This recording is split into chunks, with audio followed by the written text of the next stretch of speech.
Shalom shalom bakundwa, Imana nishimwe, Imana nihimbarizwe ibyo yakoze. Bakundwa, dufatanyije urugendo rugana mu ijuru. Ndagira ngo uyu munsi tuganire kuri topic ivuga ngo be aware of Christian laziness. Witondere abakristo b'abanebwe. Bible ibivugaho iki? Imigani igice cya 13 umurongo wa 4 haravuga ngo umutima w'umunyabute urifuza kandi ntacyo uri bubone, ariko umutima w'umunyamwete uzahazwa.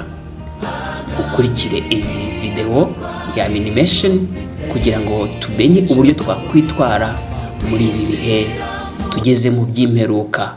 Imana nishimirwe ibyo yakoze. Iyi animation irareba abakristo bonyine. Bitondere abakristo b'abanebwe. Umubare w'abakristo uragenda uba mwinshi mu burengerazuba bw'isi, ariko umubare w'aba benshi ni abanebwe. Umukristo w'umunebwe gute? Umukristo w'umunebwe ni wundi udashaka kwiga ngo asenge ngo akore, ashaka ubwami bw'Imana, ahagarare yige kandi arwane. Reka mbereke iyi animation y'umukristo w'umunebwe.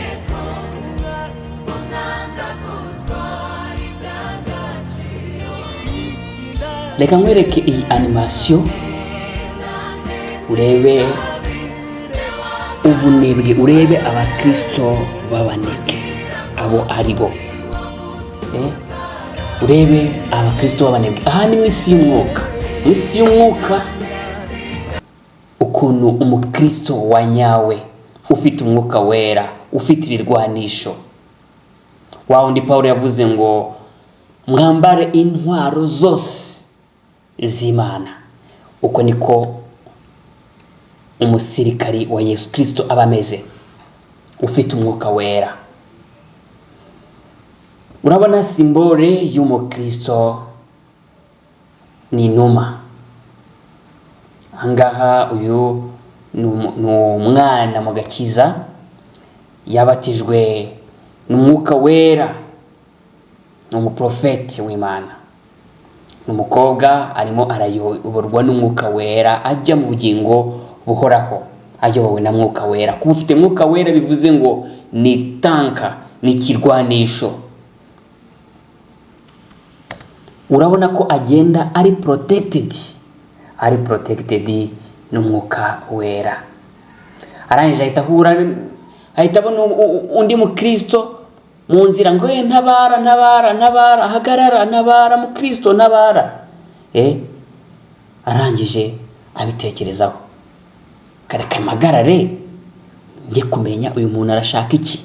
Maze mwuka wera ngo ati uragiye. Arangije ahitamo kugenda ngo ajye gutabara uwo mukristo. Aramusuhuza, bimeze bite, niki nagufasha? Mushiki wanjye wamfashije, nkeneye ubufasha, mfasha. Mushiki wanjye nkeneye ubufasha, mfasha. Abadayimoni bari hirya aravuga ngo ntabwo mbizi, ariko reka nze ndebe. Maze umudayimoni ahita avuga ngo agiye gufasha uriya muntu, agiye kumufasha Rusi, agiye kumufasha. Arangije Rusi ahita areka mwuka wera, aramanuka ajya gufasha.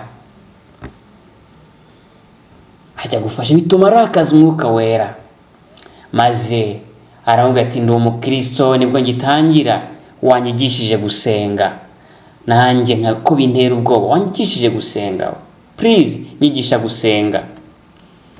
Maze Rusi mu bugwaneza bwe aramubwira ngo ushobora gusenga ugasaba Imana imbaraga, Imana izaguha imbaraga. Uwo munebwe w'umukristo avuga ngo nabishobora gute se, ntabwo nzi gusenga, mfasha ujye unsengera. Abandi yego nagufasha. Imana ishimwe kubera ko igukoresheje. Nari naragerageje ngerageza kwizera biranga, none ugiye kunyigisha gusenga. Ngo nyigisha gusenga, nyigisha kujya nsoma Bible buri munsi, menye uburyo nakwakira umwuka wera, menye n'uburyo najya numva ijwi ry'Imana nkaryumva. unyigishe gusenga uburyo nabasha kujya mvugana n'Imana. Ndumva nshaka kumva ubwiza bw'Imana. Mbabarira unyigishe gusenga. Nzagerageza, nzakora ibishoboka byose kwigisha gusenga. Nuko Rusi yavuze. Uwo mwanya Rusi yamaze kurakaza umwuka wera, abadayimoni barishimwa, maze umwuka wera arigendera. Dayimoni aravuga ngo dore cya gicucu kirakaje umwuka wera, none arigendeye. Uwo mwanya Rusi amaze kurakaza umwuka wera arigendera, ubuzima bwe busigara buyoborwa n'isi y'umwijima. Hashize ibyumweru bikeya tubona Rusi ahetse wa mukristo w'umunebwe. Inshingano za wa mukristo Rusi azishyira ku mutwe, ngo atangira kumwigisha gusoma Bible buri munsi. Ariko wa mukristo w'umunebwe nta kintu byigeze bimufasha.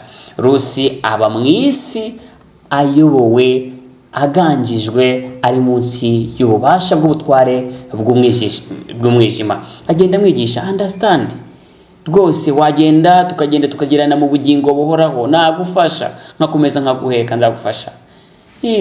Umukristo w'umunebwe aravuga ati sorry, ntabwo ndi kubyumva, harabyo ntumva. Ikomeza unyigishe, unsomere byinshi. Yewe uzamuke kizabonwa, ujyane amasengesho yanjye, ndakwandikira ku gapapuro, ugende unsengere. Rusi arabyemera ngo nta kibazo, wigira ikibazo rwose, nzabigufasha, tuzagira mu bugingo buhoraho, wigira ubwoba. Umukristo w'umunebwe aravuga ati mfite ubwoba kandi sinshaka kuba jyenyine, umbabare, ukomeze unyigishe, nzagenda nkwishingikirizaho paka tugezeyo. Rusi aravuga ngo yego ndabyemeye, nta kibazo. Rusi akomeza kugenda ahetse wa mukristo w'umunebwe, n'abadayimoni baragenda bamwitendekaho, bituma ubuzima bwa Rusi buba noneho buramukomerera. Mwuka wera yaramutaye, ahetse umukristo w'umunebwe, abakristo babaye benshi, abadayimoni babaye benshi, ubuzima bwa Rusi buragenda bujya mu kangaratete. Bararaswa. Bamaze kuraswa ntago bamenye ikibarashi cyari cyo. Dayimoni hita yirukanka, umukristo w'umunebwe nawe agwa hariya hamwe na Rusi, nawe yitura hasi, aravuga ngo ninde uturashe. Rusi aratangara, ninde uturashe?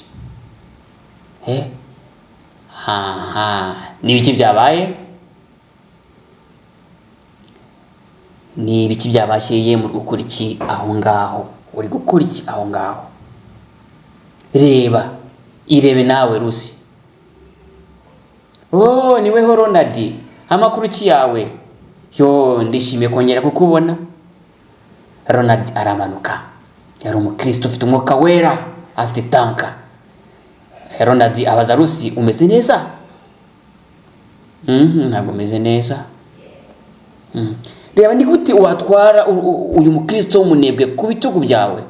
Urabona ibyo wabishobora? Umukristo w'umunebwe yaramuri imbere, nawe yamwangaraye. Ronald abwira Rusi ati warakaje umwuka wera, aragenda. Ntabwo wigeze uhamagara Imana ngo igufashe. Arangije Ronald abaza wa mukristo w'umunebwe, niki cyatumye udasaba ubufasha ku Mana ukabusaba kuri Rusi? Rusi yari yabyemeye. Maze Ronald aravuga ati genda wa mukristo w'umunebwe we, ujye mu mwijima aho uzategerereza urubanza rw'iteka.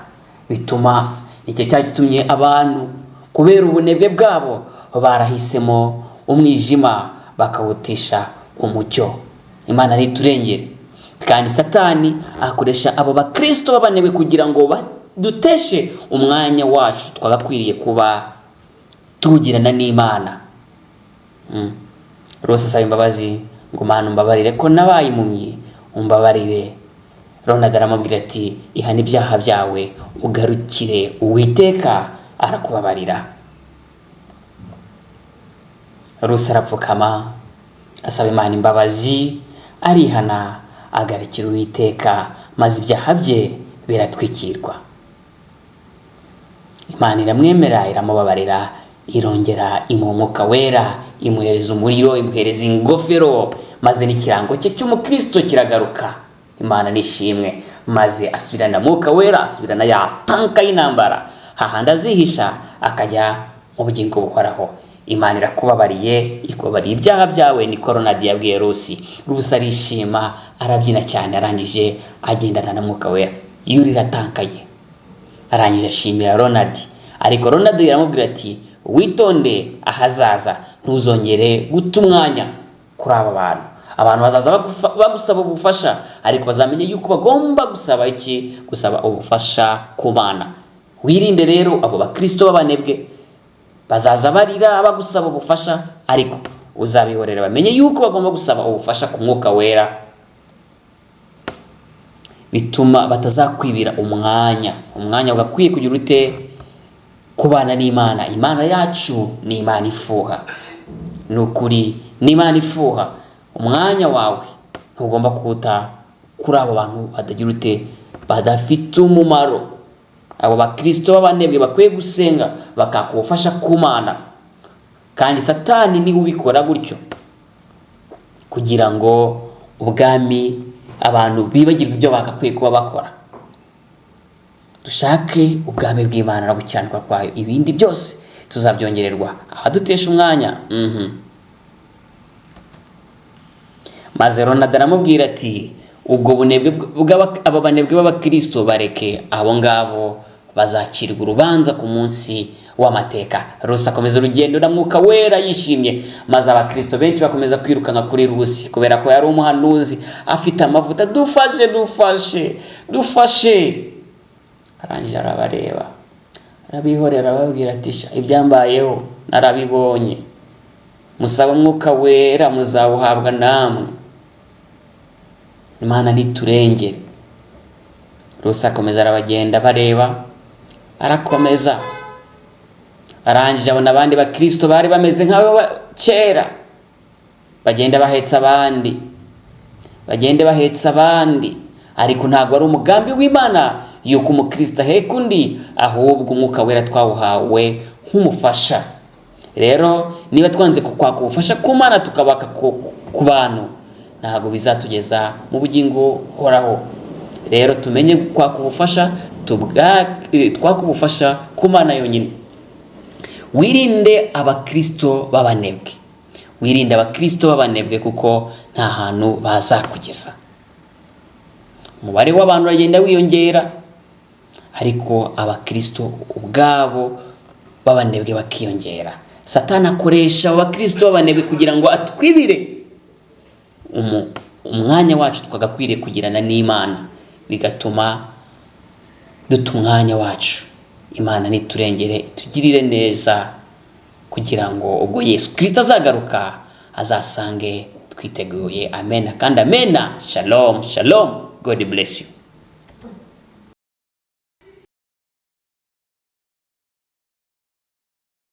Ntazanwa n'ikindi keretse kwiba, kwica ndetse no kurimbura, ariko Yesu we yaje ngo intama ze